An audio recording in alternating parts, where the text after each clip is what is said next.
I am pleased to recognize, present, and confer the final honorary degree to be awarded today, Doctor of Laws, on Dr. Eddie Glaude, Jr., who will offer our commencement address in a short while. Carol Steinauer Young, Chair of the Board of Directors in class of 1982, will present the doctoral hood. One of the nation's most prominent scholars, Dr. Glaude is a passionate educator, author, political commentator, and public intellectual who examines the complex dynamics of the American experience. His writings include Democracy in Black, How Race Still Enslaves the American Soul, In a Shade of Blue, Pragmatism and the Politics of Black America, and the New York Times bestseller, Begin Again, James Baldwin's America and Its Urgent Lessons for Our Own. He's taken an exhaustive look at Black communities, the difficulties of race in the United States, and the challenges we face as a democracy. His most recent book, We Are the Leaders We Have Been Looking For, is a politically astute, lyrical meditation of how ordinary people can shake off their reliance on a small group of professional politicians and assume responsibilities for what it takes to achieve a more just and perfect democracy. A highly accomplished and respected scholar of religion, Dr. Glaude is a former president of the American Academy of Religion. His books on religion and philosophy include An Uncommon Faith, a pragmatic approach to the study of African American religion, African American Religion, a very short introduction, and Exodus, Religion, Race, and Nation in Early 19th Century Black America, which was awarded the Modern Language Association's William Saunders Scarborough Book Prize. Dr. Glaude is a James S. McDonald Distinguished University Professor of African American Studies, a program he first became involved with, shaping as a doctoral candidate in religion at Princeton University. He served as the inaugural chair of the department for more than 14 years and is also on the Morehouse College Board of Trustees. He frequently appears in the media as a columnist for Time Magazine and as an MSNBC contributor on programs like Morning Joe and Deadline White House with Nicole Wallace. He also regularly appears on Meet the Press on Sundays, combining a scholarly knowledge of history, a political commentator's take on the latest events, and an activist passion for social justice. He challenges all of us to examine our collective American conscience. It is with great pride that we acknowledge the outstanding achievements of Eddie Glaude, Jr. by conferring upon him the honorary degree of Doctor of Laws from Chestnut Hill College. Dr.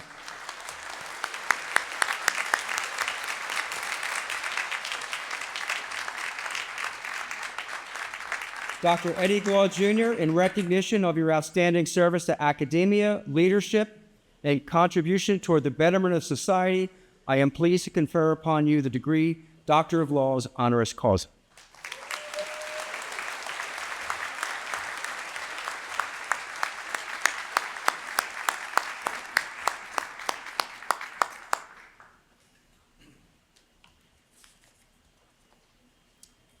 Dr. Glaude, we are proud to welcome you to Chestnut Hill College as the commencement speaker today, and we look forward to your words of wisdom that you will share with our graduating class, board members, staff, faculty, and guests.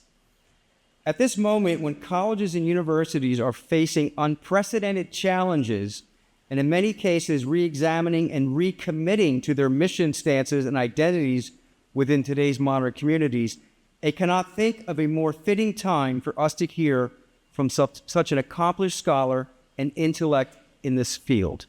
Everyone, please join me in welcoming Dr. Eddie Glaude.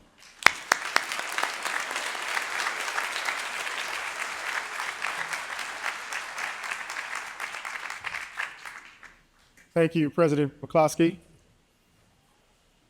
for that gracious introduction. I'm speechless. I know you guys are ready to graduate, and I just want to take a little bit more of your time. Is that okay?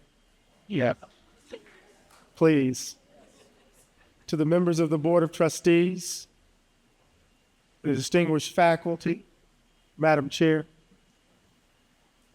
to the extraordinary class of 2025, to the Sisters of St. Joseph, thank you for this honor and for the opportunity to share with you the joy of this special day. It is a humbling experience for a country boy from Moss Point, Mississippi, to find himself here.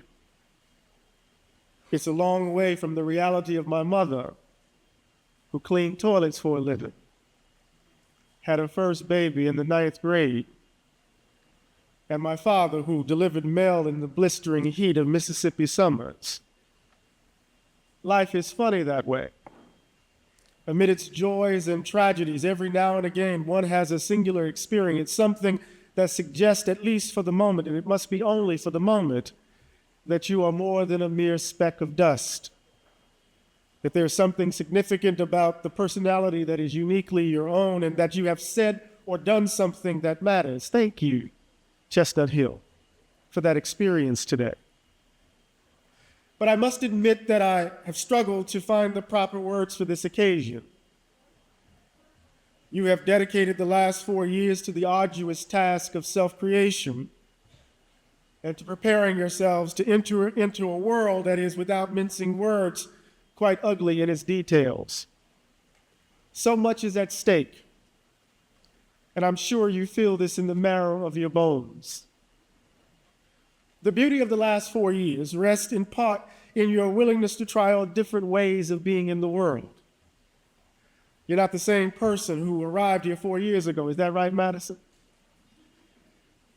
I remember during the heady days of my college times, my own narrow sense of what mattered being tossed aside as I met people from around the country and the world, and as I encountered challenging ideas in the classroom, and as I tried on new selves and discarded old ones, failing over and over again, but in each instance, as Samuel Beckett said, failing better. Hopefully you have allowed yourselves to be unsettled over these last 4 years. Hopefully you have failed better and have come to understand that one's life is in fact the canvas upon which we make art. Indeed, the art of living involves the kinds of habits and risks that places like Chestnut Hill make possible. It is the power of the liberal arts education, a true liberal arts education, to ruthlessly expose you to ideas that will shift the ground beneath your feet. What might it mean to have encountered James Baldwin and Toni Morrison here? To have read Martha Nussbaum and Jacques Derrida here? To have struggled with Du Bois and Hannah Arendt here? Worldviews have collapsed, positions have shifted, and each of you has become larger, more expansive because of it. In this place, I just want to take a little bit more time. In this place, the cultivation of the critical sense equips one with the tools to engage in self-reflection. Those tools are a prerequisite for critically engaging the world at large over the last 4 years, whether you have majored in the hard sciences or social sciences, whether you are on your way to graduate school or law school or medical school, or whether you are destined to be on Wall Street. Hopefully you have acquired the habits of reading, of questioning, of thinking critically that will shape how you will navigate the rough seas of this world. These habits will shape how you respond to the difficult questions of justice and fairness, how you will respond to the broader concern of democracy in this country. The beauty and power of the liberal arts rests in its insistence that we begin the lifelong journey of learning with a constant and unflinching examination of who we take ourselves to be.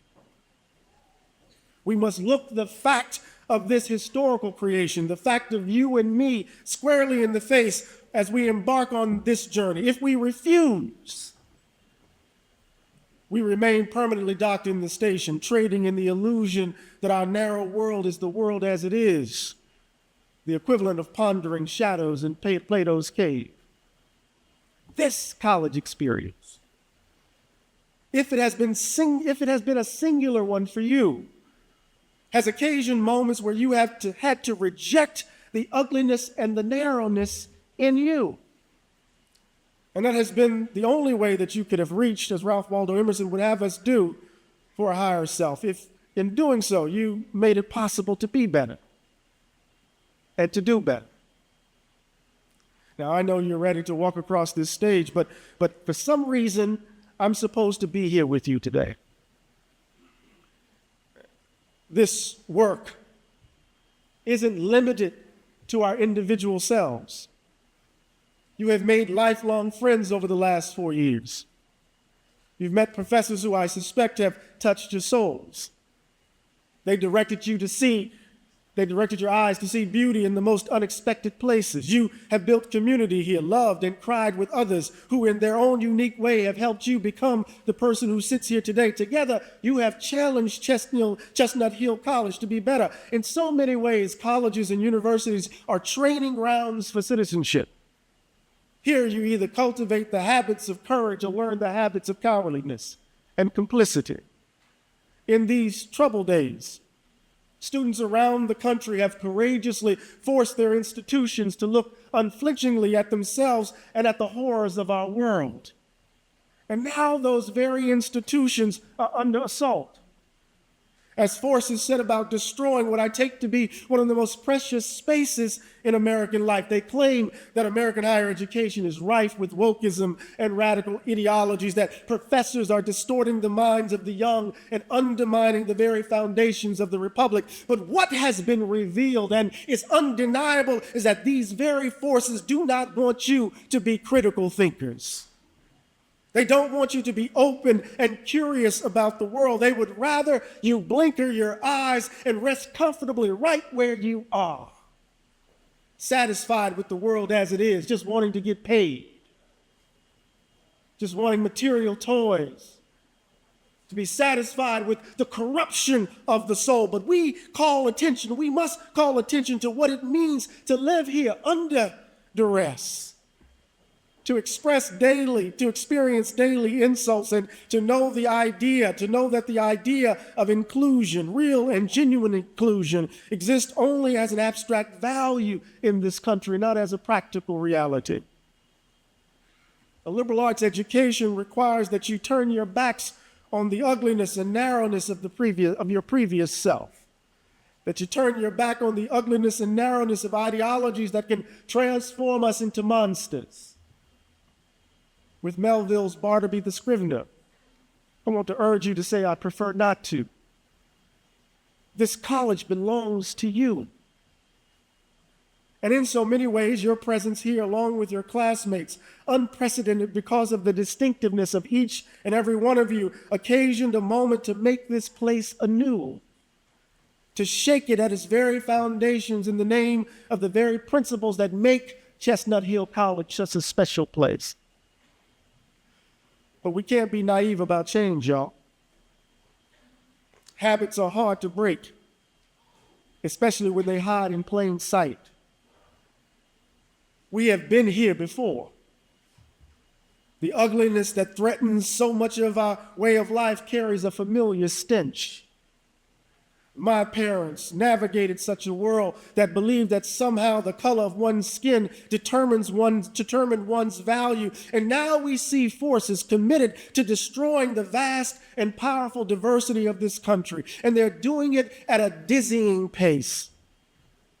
It's one of the hardest lessons to learn, particularly when you're young, that substantive and enduring change does not happen overnight. That your commitments to a better Chestnut Hill or to a better country or to a better world cannot be fleeting. Those commitments don't work like a tweet or a post on Instagram. They ought to animate the spirit of a life lived over time. Otherwise, the new baby is stillborn and we grieve over what could have been. Over these last 4 years, you have engaged in daring acts of self-creation, and now you're preparing to leave these hallowed grounds. A vast world awaits you, and it's not pretty. War, mass death and unspeakable violence, greed and selfishness, profound inequality and deep-seated hatreds animate our days. One wonders, will the country as we know it survive it all? How will you orient yourselves to the fierce urgency of now? So much of the ugliness of our current moment requires that you and I leave behind the habits and practices that distort and undermine our democratic way of life. I'm sorry to place such a burden on your shoulders, but this is your inheritance. You are so needed today.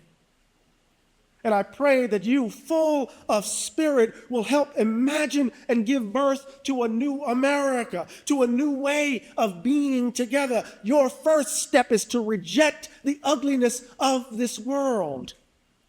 To say without hesitation, I prefer not to live this way. The question is, will you do it? Do you have the courage to stand up and confront the powers that have hijacked the country in the name of greed and selfishness and hatred? Can you lead a revolution of value where we value each other and we take what is ultimately meaningful in this country, not as material success, that doesn't define the fullness of who we are and who we aspire to be? Where you live into the values that established this extraordinary institution. I'm coming home. Members of the class of 2025, will you do the work to free up your imaginations to dare to believe that this world can be different?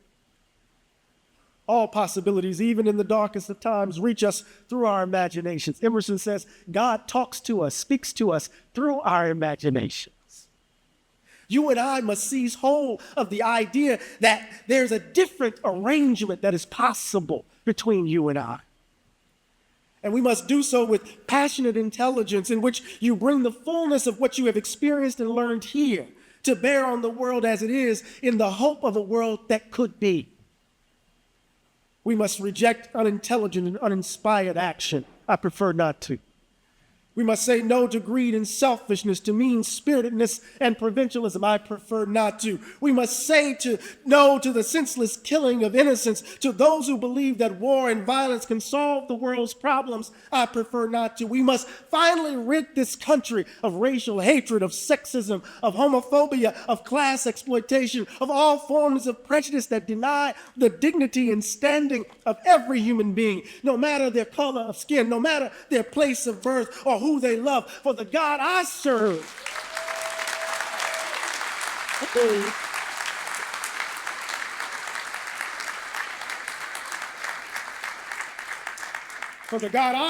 that I learned at St. Peter's Catholic Church on the coast of Mississippi, is no respecter of persons. I often find myself these days reaching for help, trying to find resources as I beat back the panic, to respond to what feels like a cascading crisis. I wanted to say something to you today. I did. To offer some kind of advice as you face the life that is yours, and to offer hope amid the storms. And William Faulkner's Nobel speech came to mind. Faulkner said, quote, I decline to accept the end of man. It is easy enough, he said, to say that man and human beings is immortal simply because they will endure, that when the last ding-dong of doom has clanged and faded from the last worthless rock hanging tideless in the last red and dying evening, that even then there will still be one more sound, that of his inexhaustible voice still talking.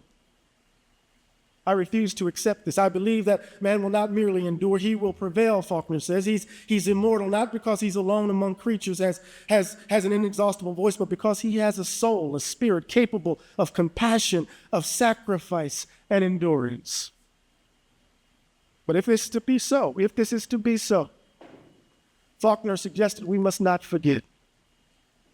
We mustn't forget the problems of the human heart. We mustn't forget the fears that drive us to idols and to the illusions of safety. We mustn't forget. If we do, as he wrote, our, quote, griefs grieve on no universal bones, leaving no scars.